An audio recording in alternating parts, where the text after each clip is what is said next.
Hola, buenas noches, reciban un cordial saludo. En esta oportunidad me gustaría analizar un aspecto en específico del discurso de la victoria, de celebración de la victoria, del presidente electo Gustavo Petro. Y en específico me gustaría hablarles sobre esta idea de la constitución viva, que aproximadamente desde el minuto 30 de la fuente de la que yo tomé el discurso hizo mención sobre esta idea y sacarle jugo de dónde viene, ¿sí? Explicar un poco sobre esto.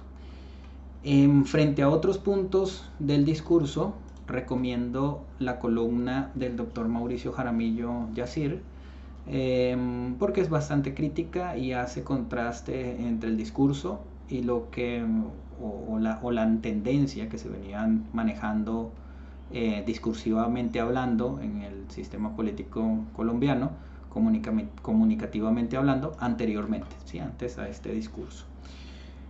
Por ejemplo, habla del tema de la tecnocracia, ¿no? Hace el contraste del discurso con el discurso tecnocrático y las ideas que proponía y con otros partidos, ¿no? En este caso hace el contraste en específico con el Centro Democrático. Bien, ya frente al tema de la Constitución viva, el candidato, el presidente electo Gustavo Petro en el minuto 30, hablando en el marco del gran acuerdo nacional, señala, y cito, tiene que ver con los derechos fundamentales, que no puede ser más letra muerta en la Constitución, sino que tiene que ser la vida cotidiana, la existencia real, la garantía plena de una Constitución viva, que se pueda palpar, que se pueda vivir todos los días, viva en la plenitud de los derechos de la gente. Si me preguntan, ¿para qué es un acuerdo nacional?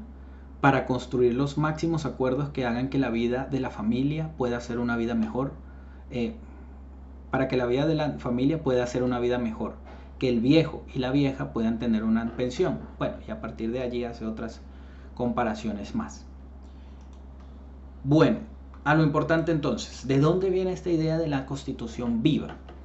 De ciertos teóricos de un campo del derecho, del cual hemos hablado en videos anteriores, que es la corriente neoconstitucionalista o interpretativista. ¿Sí? Y más o menos qué es lo que señalan estas ideas de la constitución viva. Es un argumento que en parte tiene lógica, sin embargo, en parte se distancia bastante de lo que de teorías institucionalistas sobre cómo ver el derecho, ¿no? ¿Qué señalan? El argumento que tiene parte con la realidad es que hay muchas constituciones que fueron diseñadas eh, años previos, ¿no? Digamos, podemos ver en constituciones antiguas, ¿no? Los países nórdicos, Estados Unidos, entre otras, aunque cada vez quedan menos, ¿sí? Sin embargo, la idea es que esas constituciones diseñadas en aquel entonces, pues si se toman al pie de la letra, vendrían quedando en desuso con las realidades sociales actuales. Por tanto, dichas constituciones tendrían que ser, digamos, ajustadas o de los principios o de las ideas que ellas contengan, extraer consecuencias para fenómenos de la actualidad, ¿sí? O para regular fenómenos de la actualidad o para brindar derechos, etcétera, ¿no? Y esta es una tesis de los Estados Unidos principalmente, ya podemos tener el origen y pues hablan de constitución viva por un lado, por otro lado hablan de originalistas, ¿sí? Que más bien son los que se apegan un poco más a las ideas y los principios de la constitución como fue escrita. Bueno, en fin, eso por ese lado vamos a cerrar un poco frente al tema del contexto, ¿no? Entonces ya sabemos cuál es la idea con la constitución viva, ¿sí? ¿Cuál es el objetivo? Y ahora la pregunta es ¿quién? ¿No? Ustedes dirían, bueno, ¿y quién va a decidir entonces cuáles van a ser esas ideas que se van a extraer de la constitución o de un texto antiguo para actualizarlo y para cumplir con estas ideas que nos señala el presidente electo, ¿no? Entonces, ¿quién hará esta labor? Esta labor la realizará los jueces, ¿sí? Los jueces.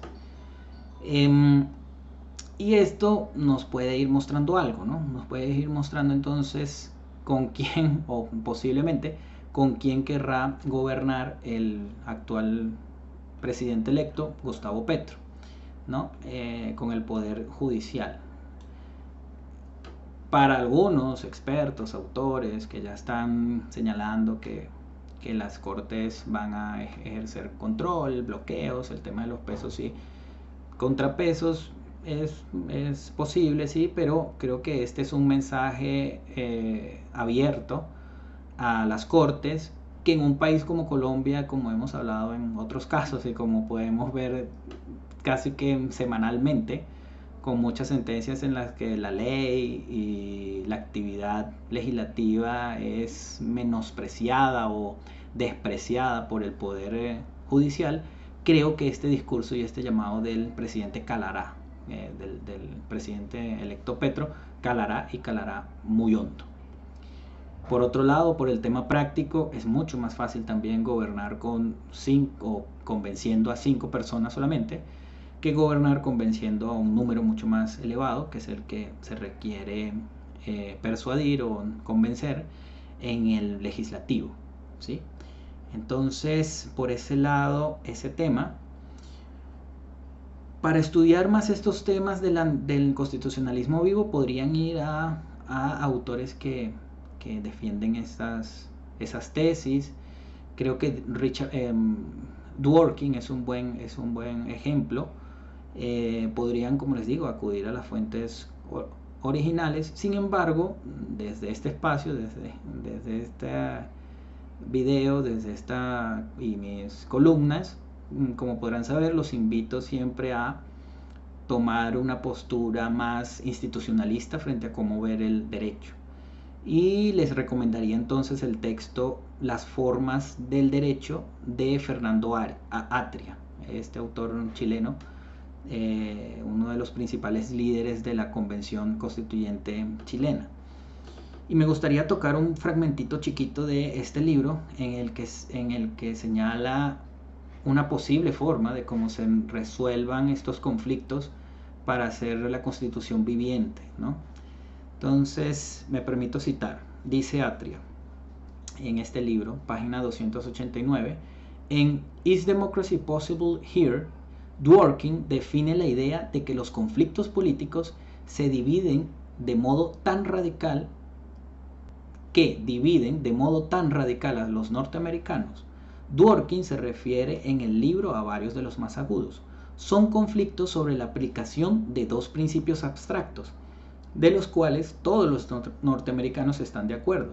Estos principios son dignidad humana y de responsabilidad personal.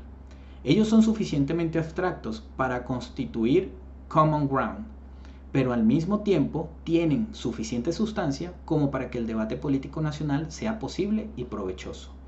El hecho de que sean principios comunes no implica que su desarrollo sea igualmente común.